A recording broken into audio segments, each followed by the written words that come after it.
we are really honored to have several representatives from organizations that have been doing tireless work in advancing health information technology and exchange in our rural communities across Colorado. So our next session is called Connecting Colorado's Rural Communities. The moderator is Stephanie Pugliese, who is the director of the Office of eHealth Innovation and is leading a lot of work in this area. And I'm going to turn it over to Stephanie. She is going to introduce our panelists and kick us off. So take it away, Stephanie. Thanks, Melissa. Excellent energy in the room this afternoon. Thank you, everyone, for having us. As Melissa said, I'm Stephanie Pugliese. I'm the director of the Office of eHealth Innovation. And actually, to kick us off, I will talk briefly today about the Office of eHealth Innovation, or OeHI's, Rural Connectivity Program and the priorities of our office. So for background, OeHI and the governor-appointed eHealth Commission were established through executive order in 2015. This was the result of broad stakeholder input and a request for action to create a neutral entity to establish strategy and coordinate policy and funding. We're located within the Office of the Lieutenant Governor. And our vision is to advance health equity and reduce health disparities through coordinated health information technology policies, funding, and technology in Colorado. Oh, no. Now I don't know which button it was. Oh, it's that one. Okay. So many of you may be familiar with this glorious document here. This is Colorado's Health IT Roadmap, and we refreshed this last year as the state's strategy to guide the health information technology work that we focus on. It was developed by OeHI and the eHealth Commission with input from many stakeholders across the state, including many of you in this room. For this roadmap, we simplified the strategy to ensure the focus is on the people we serve and the problems that we're solving, and less on the technology itself. This means that the roadmap puts Coloradans and their health first. Its goals and recommendations support Coloradans accessing needed care that they can afford, and all Coloradans having equitable opportunities and resources to be healthy. Our Health IT roadmap lays out 3 primary goals, which you can see here on the screen.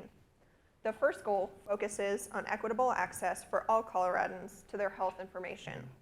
The second goal focuses on coordinating that care through information technology and systems. And the third goal is focusing on improving health equity through innovation and trusted solutions. So why we're here today. A crucial initiative supported by OeHI and the eHealth Commission is rural connectivity. Our key partners in this effort are well represented here today. Colorado Rural Health Center, Contexture, Colorado Community Managed Care Network, and Quality Health Network. We are fortunate to have added 2 key rural hospital leaders to our eHealth Commission in the past year to strengthen the rural voice. Kevin Stansbury, here today, to my left, has been an invaluable partner and guided these efforts with our team. We established the Rural Connectivity Program to address gaps in the State Health Information Exchange Network by providing affordable and effective technical connectivity options for the rural critical access hospitals and certified rural health clinics. This has evolved to include providing real-time analytics and working with rural providers to apply technology to practice. We are making progress toward reducing the gap by subsidizing fees and providing technical assistance to ensure easy connections, establishing and expanding data connections to make holistic patient and business data available in one place, and operationalizing these tools to optimize workflows, reduce provider burden, and improve reporting capabilities. And with that, I will turn it over to our eHealth Commissioner, Kevin Stansbury. Thanks, Stephanie. So we'll leave it on this slide. Before I get started, I do want to give a shout out to Melissa and the rest of the Contexture team. Perhaps most of you know that earlier this year, Contexture offered no-cost connectivity for the critical access hospitals in the state. And that's a really valuable thing because I think, as Stephanie and I have talked about this problem a lot, and Michelle and Benjamin also, there's a real gap in data aggregation and use in the rural areas compared to what's happening in a lot of our larger partners in the city. And it's not for lack of trying. We understand the need for good data use and evaluation and applying that to our practices, but it's sort of like Maslow's hierarchy of need. Many of our rural hospitals are struggling to keep their doors open, or struggling how to pay for that new nurse, or the increased cost of supplies or medications. And unfortunately, data slips down the list when you're dealing with those kinds of things. I was sharing with Melissa prior to the coming up on stage. I actually had a conversation with one of my physicians this week as to why we can't go back to paper for our medical records. And those are real conversations. And I see that as a failing that I have and that we share, because we've not shown them yet the value of electronic health record and the value of extraction of that data. Most of the data extraction that we do right now is manually, and it's not valid, it's not reliable, it's certainly not timely. And yet we're trying to respond to the request that the RAE is making of us and do that in a way that's meaningful, but it's a great big struggle. So we are using, thank you again to Melissa's generosity, you personally, Melissa, I realize that. But we have started to use it, and we're using it with great effectiveness. Whenever we transfer a patient into the city and that patient comes back to us, we're able to access their data and do teaching with our staff, improve our protocols, improve the care we're providing prior to transfer. For the ED patient that might show up in our emergency department that's not local, we can access the record about him or her if she has recently seen or been a patient in the city somewhere, and that really helps us out a lot. So again, from a rural perspective, we're very aspirational right now, and I really like the 4 bullet points at the bottom of this slide that fundamentally, before we leap to, hey, let's get all the critical access hospitals connected and let's start getting their data aggregated and looking at that, we've got to go back very much to the fundamentals. And my partner on the Rural Connectivity Committee, Michael Archuleta from Trinidad, you know, we really are urging the group to let's take a look at the value of each of the electronic health records in hospitals. We have electronic health records out there that are not adequate, that aren't capturing data well. They're really nothing more than electronic filing cabinets. And so we don't have that discrete data capture. We need to educate our rural providers on the value of this, first of all, having a functional electronic health record and then having that connected to the HIE. We have to take a look at network security. That's a big area that Michael stresses. We're all under attack on a regular basis. My hospital had a ransomware attack about 3 years ago, the little hospital up in Julesburg, far northeast corner of the state, as far away as you can get in Colorado and still be in the state. They had a ransomware attack and it shut them down for 2 weeks. And if we don't have the kind of tools that are readily available, generally readily available in the urban areas, we're all going to be susceptible to attack. So we need to address that. That gets to the network security and supporting best practice. That often becomes a resource allocation issue. I do a purchase service for most of our IT services, infrastructure, and support. But a lot of my partners out on the Eastern Plains, they don't have the resources to do that. So they're trying to figure it out on their own. And by the way, my best IT guy is a junior in high school because he understands it better than the rest of us. And then finally, how do we provide opportunities for our small rural places to network with one another, share the ideas that we've learned, and how do we grow that understanding of the efficacy of the HIE so that we can use it to improve our patient care? We all want that. We're just operating at a different level right now and are proud to be part of this effort and trying to improve our care. Thank you, Steph. Thank you. Yep, And which next one? we have Michelle Mills. It's the green one. The big one? Yep.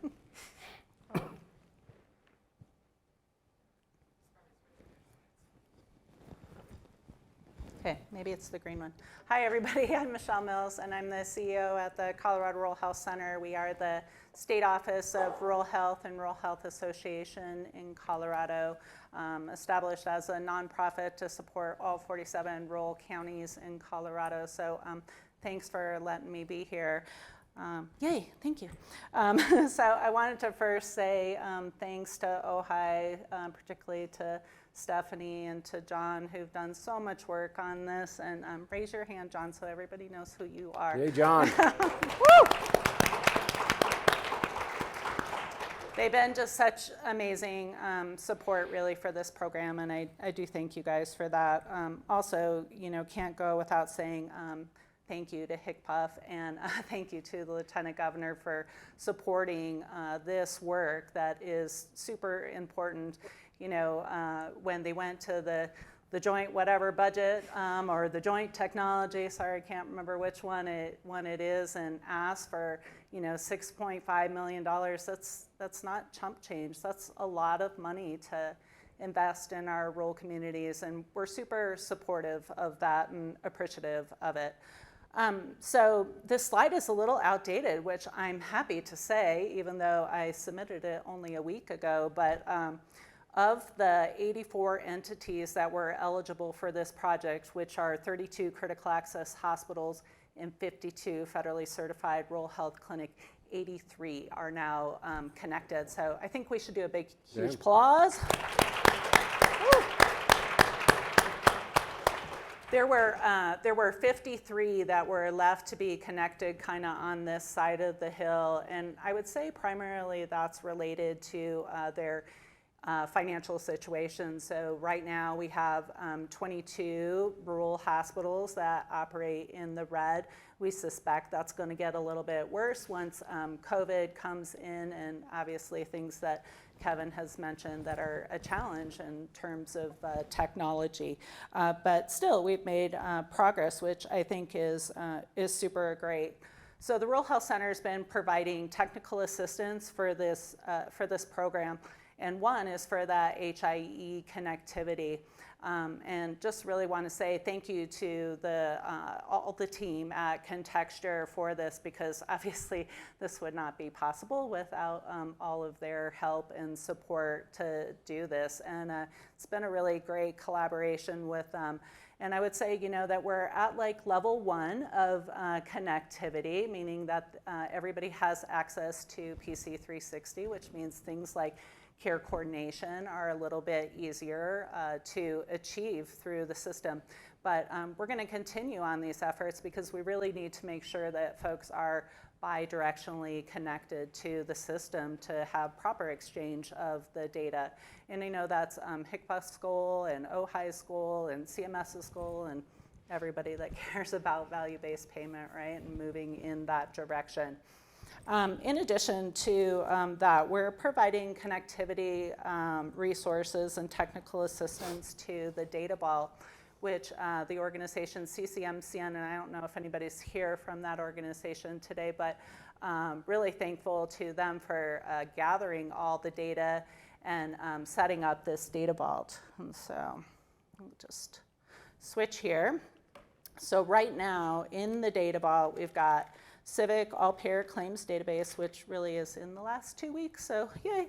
And right now it's just Medicaid claims that are going in there, but by the end of the year, it'll be all payers that are going into that system, which will be amazing. We also have the HIE data that is in there as well, and let me see. Sorry, I had to get some notes for this because I couldn't remember all of it. So from Contexture, we're getting the admission, discharge, and transfer data in there, as well as lab results.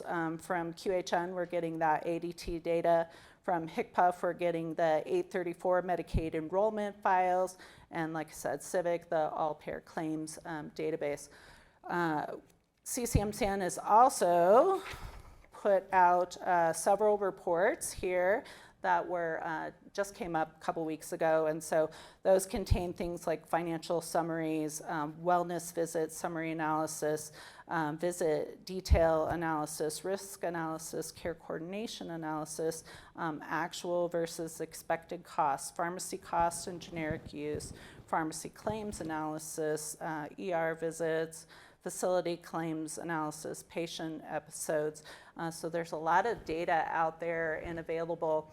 And one of our jobs is to really work with our rural communities now that that data is out there to try to utilize that data. So one of the things that we have that's a barrier in our rural communities, we don't have people that are just dedicated to doing data, and they spend a lot of time collecting that data, as Kevin was noting, and then that leaves little time to be able to actually work on the quality improvement piece of that. So our organization is working on trying to help with that. So in the last year or so, we've completed 22 workflows with facilities, and primarily focusing on a HTTP measure, just because we know you all have to do that. And so we thought, that's a great way to start off and hopefully provide value with that. But in the future, really hoping to move this program where that analytics and clinical data is actually captured as a part of this data vault. So it really takes away that person kind of interaction into reporting that data and optimizing that, so that way we can work more on actual value to care. Thanks. Great.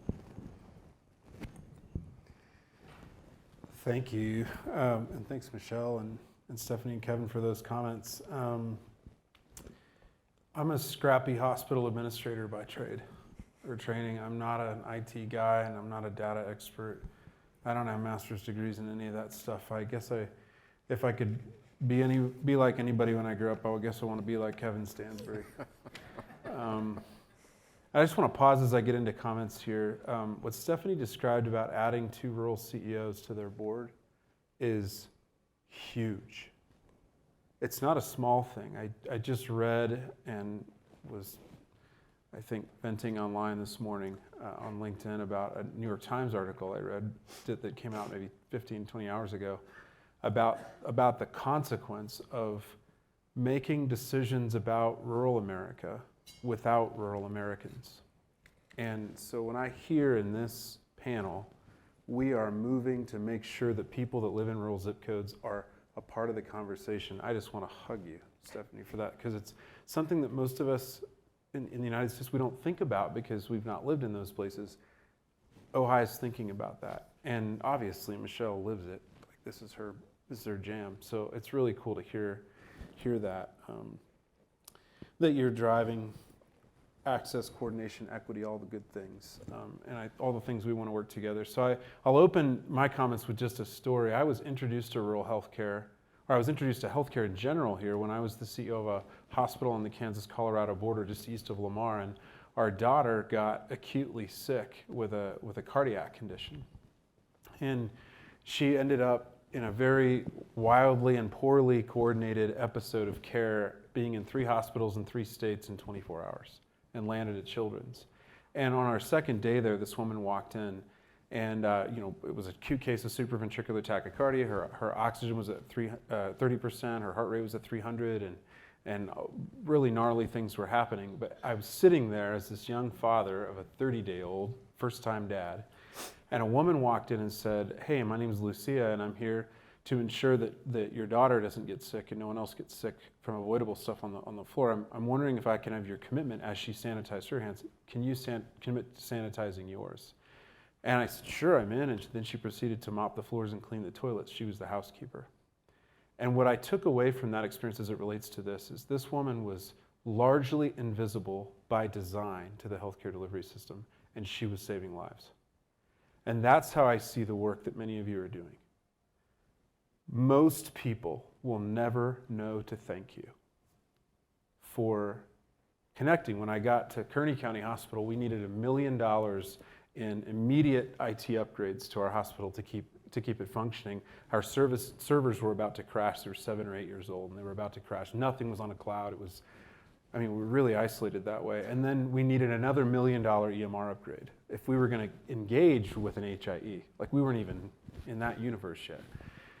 And so I went to the board and said, "Hey, this is going to require about $2 million over the next two years to do this." And they started balking, and we're going to burn through our cash, and why is this necessary?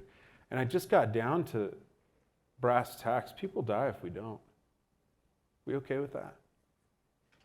Well, no, we're not. But that's what's happening behind the scenes. this isn't just cool. It's not just a sexy thing to do to get everybody's information in the same place. People are dying because it's not, because people can't communicate. And we had close calls with strokes and low bandwidth, with our broadband services. And I mean, we had to upgrade some of these things. And I think a lot, to Kevin's point earlier, we got to be realistic about where we are. Some of us are still there in these places. And so we want them to function in 2022, but their systems are in 2002. And so how do we do that? So then I moved to Colorado, and I am so encouraged by the work that's going on here. One of the special things we get to do at CHA is oversee a broadband service effort where we pull down federal dollars and get those dollars out into rural hospitals, essentially to upgrade their connectivity speed and lower their cost for doing so they can use virtual radiology, virtual specialty services, some telemedicine, things like that. And so that's really the basic function or my connection to this interconnectivity world. And then I'm the vice president for rural health and hospitals with CHA. So my tribe are the 45 hospital CEOs outside the Front Range, helping them help other people. Some key goals with our department: transition from single carrier to smart networking at a device level, like really transitioning away from just a single carrier mindset. A unified telehealth platform giving health systems a standard provider and lowering interoperability hurdles. And third, advocating for improvements with the federal funding stream, removing barriers to get hospitals what they need to stay connected. And this isn't just for rural hospitals. This broadband service, we partner with some of the major systems as well. Children's is in there, some of the major health systems.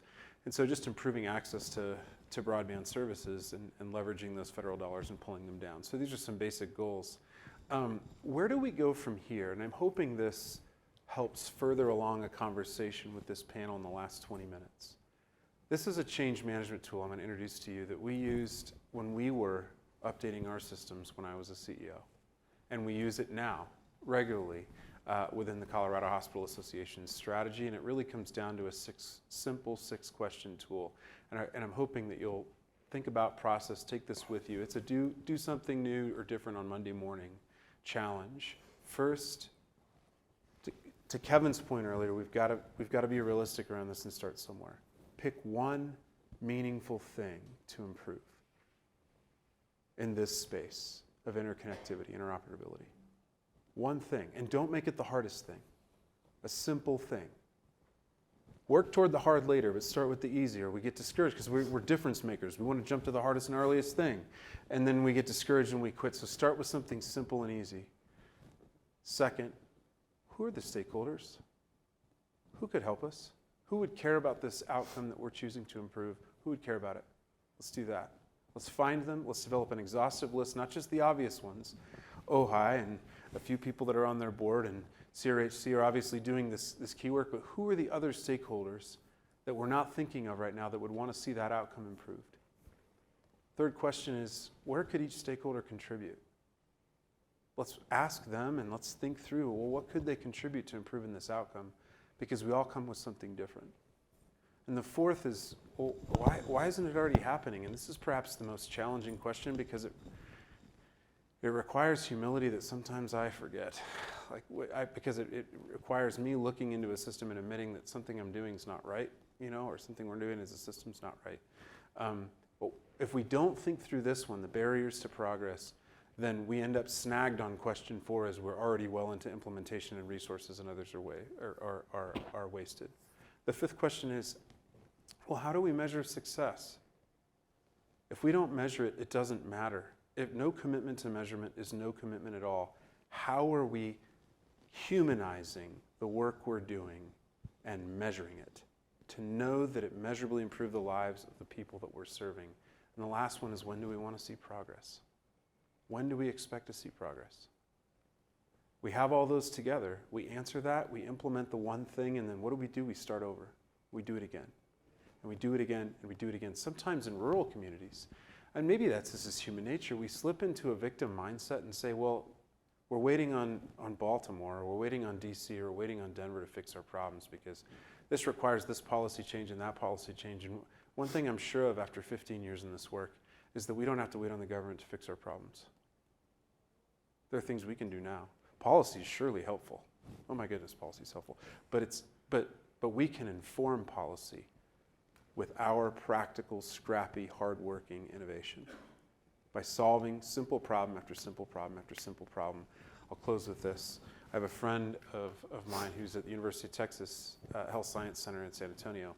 And she's an artist on the side, and one time when I was doing a presentation, she sent me her notes, except, to share what she learned, which I thought was wonderful.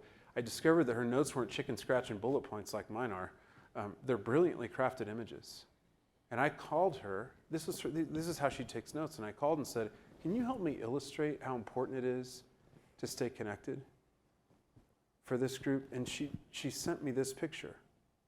And the picture essentially illustrates that isolation limits potential, connection spurs growth. And in our industry, connection equals life. Isolation equals death. And so it's so important that we do this together, and we can look around and start with the easy, work toward the hard. Start with the willing, and let them convince the unwilling for us. We don't have to go to the hardest one to sell. Start right in our own space and begin there. I want to thank you all so much for listening, and this time we can open up for questions. Great. Well, that's, I feel like that's a great ending point, but we have more discussion to have. So I think this question is a nice kind of dovetail from that, Benjamin. So for the panel, anyone can go first. What are 1 or 2 areas that you would like to see Colorado's HIEs focus on to further support your organization and your community? So I'll start with that, and I want to reinforce something that Benjamin said. I said something smart. The importance of listening and understanding what our issues are. Earlier I made the comment about this debate I'm having with one of our physicians about why we can't go back to paper. This is not a stupid man. This is an excellent physician who's been serving my community for 35 years. The electronic health record that we have or have had, he carries around in his brain on every patient. That's what we're dealing with, is he gives excellent care. He's trying to understand what value he's going to bring to his patients by doing all this, what he perceives as extra work. And as I said earlier, we haven't done a good job of illustrating that for him. So my suggestion in terms of the number 1 barrier would be understand where we are. With all due respect to my good friends up here on the panel, y'all live in Denver. Yep. And Stephanie and I have had this conversation that, when right away there's a bit of a defense mechanism when folks come out from the city. It's the old joke, I'm here from the government and I'm here to help you. Mm-hmm. Just listen to us. What are our challenges? I think, and this is a bit off course, but I'll say it, I think one of the big mistakes we made with electronic health records was the whole meaningful use issue. And I think, Melissa, you and I had this conversation earlier, this idea that there's all this money out there for providers to acquire electronic health records. And what we turned into was a giant straw between the federal government and the electronic health record vendors, where they were sucking money from the government through us in exchange for these inferior electronic health records. Apologies to any electronic health record vendors in the room. But everybody understands what we first started out with were not good. And they caused, I saw an ad one time in the San Diego newspaper where they were, one of the hospitals was advertising for physicians in their emergency department, and the banner on it was, "We don't use electronic health records." Right? And if there are physicians in the room, you understand the time that they perceive it takes away from their patients. So back to today and now, listen to us. That's the number 1 barrier. And I give Stephanie and John and the Lieutenant Governor and the whole OeHI Commission a lot of credit for saying, let's really try to understand where we're at rather than continuing to push forward. Let's take a pause and make sure we're solving a problem that actually exists.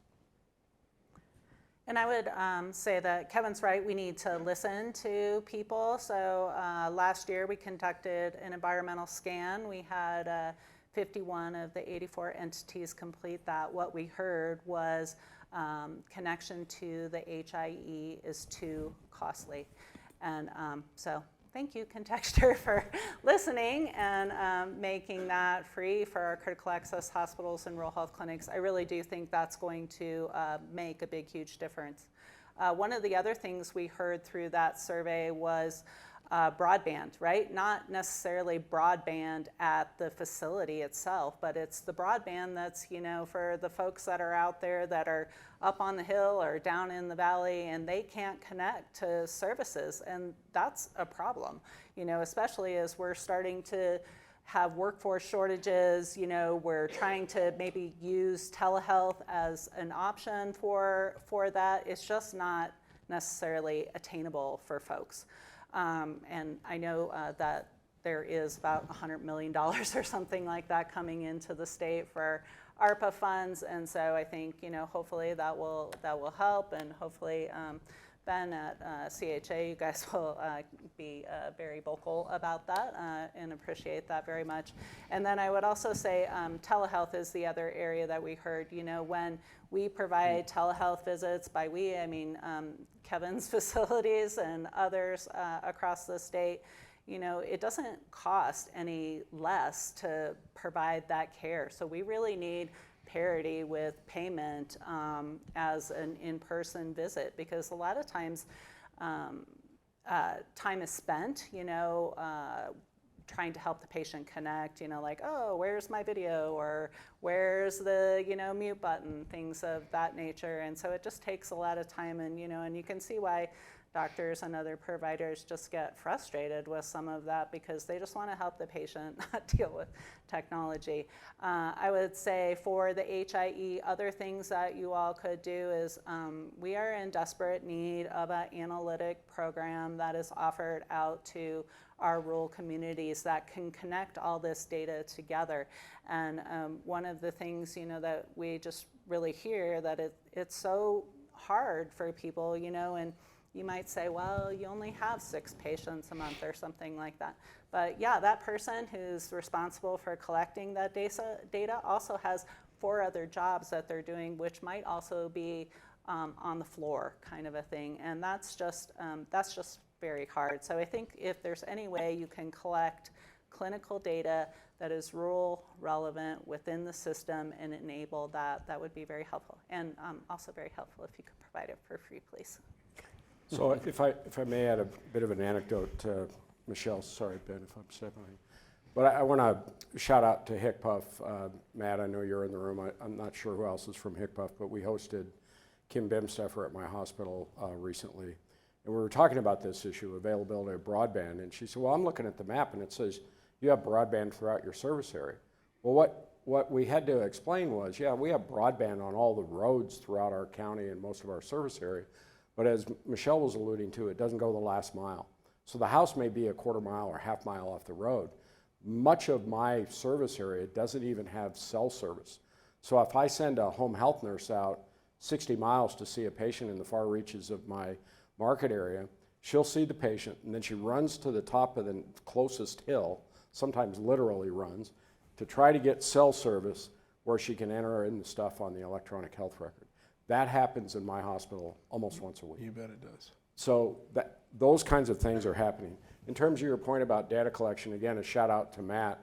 The Eastern Plains Health Consortium, which is a group of 10 small critical access hospitals on the Eastern Plains, we worked with Matt on the HTP process for that very point of data aggregation and are compiling our data together because we're dealing with the tyranny of small numbers all the time. I have one bad case that throws everything off. Yeah. Even though it's not due to any kind of negligence, it's what happens. And so by compiling our numbers together, we're better able to show more valid and reliable data. And I think that's a really important thing. And kudos to Matt and the team at HICPUF for allowing us to do that. Hey, Matt. Matt, they may be the one and only time HTP ever gets a round of applause.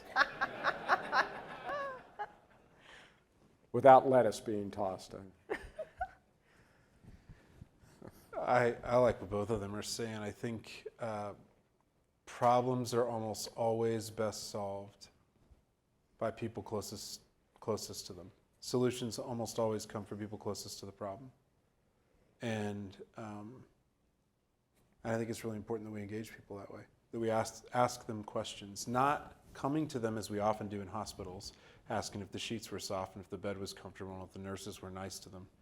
Right? We ask of this in these required surveys that we have around satisfaction. Essentially, we're asking, how did we do? We ask instead, how are you and what's the best way to solve this problem? And if we're asking the people, instead of how did we do or how are we doing, how are you and what can we do to solve the problems most relevant to you? We will solve some of the thorniest issues around interconnectivity, and it's possible. Absolutely. I think we have about 10 minutes left. 16. Okay. You want to open it up for questions, or should we keep talking at them for a few minutes? See if people have questions. Yeah. Is- Anyone have questions? Or takeaways. I'd love to know takeaways as well. Yeah. You can also use the QR code in the center of your table to submit questions. I don't know where they will go, but we will all be surprised. Theoretically, I would imagine they'll be on the screen, but Oh, I see. We've got a couple coming to the microphone. Go ahead, Mary Sarah. I'm just wondering, for those hospitals that are not yet connected, is the funding that Contexture is making available, will that be sufficient? And if not, what more is required? Well, I'll start, and Michelle's actually collected the data. In conversations I have with my colleagues, we are incredibly appreciative of the offer to connect, and that's great. The problem that they're struggling with is, what am I connecting to the HIE? Is my existing electronic health record meeting my needs, or is it just an electronic filing cabinet? If I can't really extract discrete data out of that system, does it do us any good to tie it into the HIE? So that's the challenge that they're having. And again, we all made choices, and some of us bought electronic health records that aren't meeting our needs in this more modern era. So to me, that very generous gift from Contexture isn't going to help. And so we're looking at ways to how to help those hospitals get onto a better system where they're going to capture the data and it's easier to use. Yep. And I would say that, yes, that's a huge part of the financial cost. A part of some of the financial costs that's not included in that is the cost that the vendor, the electronic medical vendor, might charge the facility. And I've heard anywhere from $0 clear up to $60,000 to connect to HL7 connections, which is huge. The good part about that is there is some funding that was approved in the tune of $10 million that'll be available in a grant starting next year that folks can apply to that to be able to use that. Very similar to what Kevin was saying, that like 23 of our rural hospitals got $520-ish thousand a year for 5 years through HTP, which is allowing them to do great things to connect some analytics and combine data and do more stuff than they have. So I think all of that will be helpful. one other opportunity, our office, in partnership with HICPUF, received approval from one of the joint technology, joint budget committees last year for about $11 million to onboard independent providers to the HIEs. So that will be coming next. Yeah, and putting my hat on as a commissioner now for working for Stephanie, we just want to make sure we're spending that money wisely, that it actually makes a difference. And again, kudos to John for helping us do that and corral the rural connectivity work group, because we're really trying to spend that money smartly. Thanks for everybody texting in your questions. We did have a few that came in. With regards to the challenges that rural communities face, what are the similarities and differences with Colorado's Native American and tribal communities? Any thoughts on that? That's a great question. I can start and then my friends can jump in. So our office is lucky to be housed in the Lieutenant Governor's office, as is the Colorado Commission of Indian Affairs. And so we work closely with their office on matters of health IT. My understanding is that the biggest barrier, particularly for our tribes in Colorado, has been broadband connectivity. And so last year there was a bill passed with funding for both the Southern Ute and Ute Mountain Ute tribes and to get increased broadband connectivity. As far as actual HIE connectivity, I don't have a great answer for that. So I would go broader, and Benjamin and I have had some really in-depth conversations about this. For any manner of disadvantaged population that we're trying to serve, there's some fundamental consistency between those. And I would argue that one of the biggest ones is trust. Again, back to the idea that, hello, I'm from the government and I'm here to help you. If you have a history of not being helped by these people, you're not going to trust them. And so, first of all, I think what we have to do is develop a level of trust and also become conversant in the cultural sensitivity issues. What are the things that drive those cultures? And I would say there probably is some common ground across all disadvantaged populations, but we can't paint everybody with the same brush.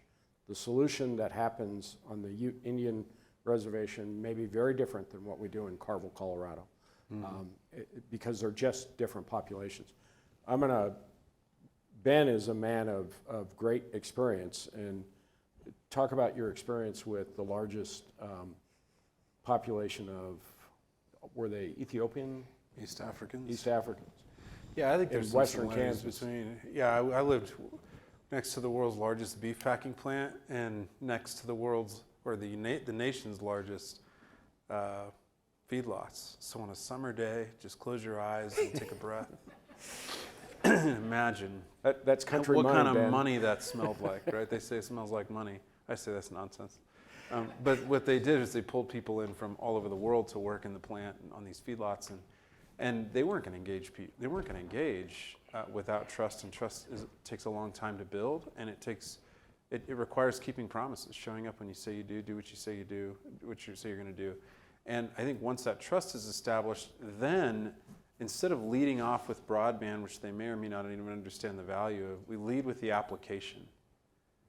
First, we're asking them, what do you need? And then let's solve a practical problem that involves connectivity. But take it down to the level, out to the level of the application of a solution to solve a problem that's most relevant to them.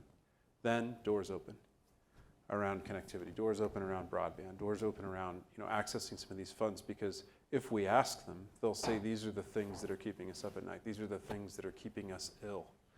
And so I think there is some similarities between East African refugees who've experienced female genital mutilation, for example, and some of the challenges that the fatalism and despair and poverty and some of the challenges that our indigenous people groups are facing.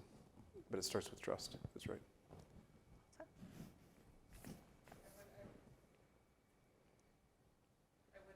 That might be an opportunity for collaboration between Arizona and Colorado, because I think we both have a lot of tribal communities, and so I know we get similar questions and have similar efforts, so appreciate your comments. There is one final question from the chat. So if you're a rural health organization and you're having challenges with your core technology, your EHR, do you all have suggestions about where rural health organizations should start in terms of evaluating the current state of their EHR and what some of their next steps should be? So I'll start, and I know Michelle has some resources on this. There are really good, reliable resources out there. Our strategy has been, and we've encouraged our partners, hire an independent person to help you evaluate the various solutions that are out there.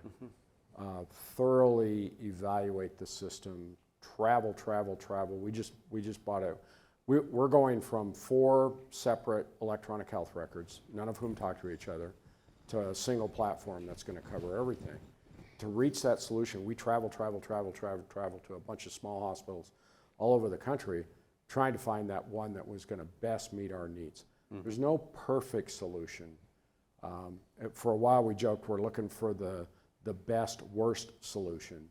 But there are good solutions out there, but you just have to look and take the time. This is not a quick decision to make, and Michelle and her group offer some resources that help you do that. Yeah, I would say start by reaching out to us at the Colorado Rural Health Center. We helped connect almost all the rural hospitals and rural health clinics during the rec days. So we've got a great list, we've got a great resource that you can engage that is independent and will help you evaluate the systems and what makes the best sense. And their team has something like 35 plus years of rural health experience. So really do reach out if you have problems. Yeah, I compliment what they're saying. I know a few really good vendors that especially for rural, are really built and designed for that, but that doesn't skip the step that Kevin and Michelle are talking about. An independent audit that really has nothing to sell other than a meaningful evaluation of what you're doing or what's going on. And then you can take that information and use it to evaluate various vendors that can help. That's step number one. Good move. Great. To round us out, perhaps we have one more discussion point for our panel. So how has the pandemic changed your perspective in any key areas of your technology and data exchange work? As a community, how can we best support the community in the post-pandemic world? I would say it hasn't changed our opinion whatsoever. It's amplified it, the need, really, the inequities that exist in our rural communities and really when it comes to technology and really the fact that it was very, very difficult on folks, not having all of the resources that they needed to be able to care for people and including, having to dedicate a person to input on a spreadsheet and some random sign on the number of beds they had available and things of that nature. So I think there's massive opportunities to improve that and bring that together and create synergy for all of that work. I agree with Michelle. I think it accelerated it pretty dramatically. One of the earlier panelists, they were talking about technology and perhaps there were generational differences in the adoption of technology, and I'll disagree with that. What we discovered during the pandemic, there were some of our older patients who embraced technology readily. And if they didn't embrace it, their kids embraced it on their behalf, and we were able to effectively deliver care. There's also a group of people, which we discovered quite to our surprise, who are they don't want anything to do with technology. They moved to Hugo, Colorado because they wanted to get off the grid. So do not connect me with that thing. And I can tell you all kinds of crazy stories about paranoia and fear of technology. So I think we can't just generalize and think, okay, we're gonna have trouble with guys his age. We're not gonna have trouble with people her age. I don't know that that's true necessarily, and I think, again, we have to sit back, listen, and help to solve. The pandemic gave us a microphone that we didn't have before, and the disparities between rural and urban places became impossible to ignore, number one. Second thought is that data tells a story and data paints a picture. And if we want to achieve equity in the United States of America, where our national creed becomes a reality, we hold these truths to be self-evident that all people are created equal and are endowed by their Creator with certain inalienable rights, and among them are life and liberty and the pursuit of happiness. The only way we'll know that that happens is through data. And so we've got to continue to advance this work. Insofar as people are important, the data is important. People live and die by this stuff. And we've got a window of time right now where we've got resources and interest, and we're still hanging on to that microphone. People try to maybe yank it away from us at this point, but we're still hanging on to that microphone, and we can get this work done if we choose to work together. Great. Wonderful. Thank you. Let's give our panel a round of applause.